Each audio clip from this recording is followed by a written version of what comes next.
এবার আমরা একটু ফিরতে চাই এই বর্ষা মৌসুমে, বর্ষা চৌধুরীকে নিয়ে ফিরতে চাই।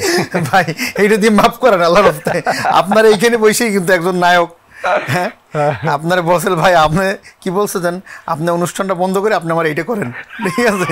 তো এইটা যে এত ভাইরাল হয়েছে, আর আমি যে নিজে পার্সোনালি কতবার শুনছি, মানে একটা মানুষ কত কষ্ট পাইলে যে এই কথাটা বলতে পারে, বোঝেন না কতটা নির্যাতিত হইলে এই কথাটা বলতে পারে। এটা তার আসলে ভেতরে থাকা আবেগ বা আবেগ তাই বলে এরকম সত্য কথা, এটা একটা ভেতর। দেখুন আমি আপনাকে বলি, আমি কোনো প্রশ্ন করব না, আপনি একটু আমাকে বলুন তো এই বর্ষা চৌধুরী সম্পর্কে আপনি কি বলতে চান? আপনি প্রশ্ন করেন, আমি যদি উত্তর দিতে পারি দিব, না দিতে পারলে সরি ভাই।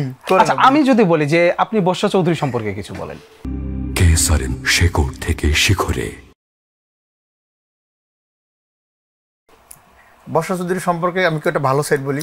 বলেন আপনি বলুন, ভালো খারাপ যা আপনি বলবেন। চৌধুরী যথেষ্ট একজন মানুষকে কিভাবে কনভিন্স করা লাগে, যতক্ষণ তার পক্ষে না যায় ততক্ষণ আপনার পিছিয়ে লেগেই থাকবো, যতক্ষণ আপনার কাছ থেকে আদায় না করতে পারবে ততক্ষণ আপনার পাশেই থাকবো। আর যদি আপনি তার সাথে কোনো সময় 19-20 করেন, যদি একবার পল্লী লইতে পারেন, তাহলে আপনার জীবন হেল্প করে দেবে, একবার ডাইরেক্ট জাহান্নাম বানাই দিব। তখন ওই জাহান্নাম থেকে উঠে আপনার আবার জিরো থেকে শুরু করতে হবে, যেটা আমি বর্তমানে করতেছি।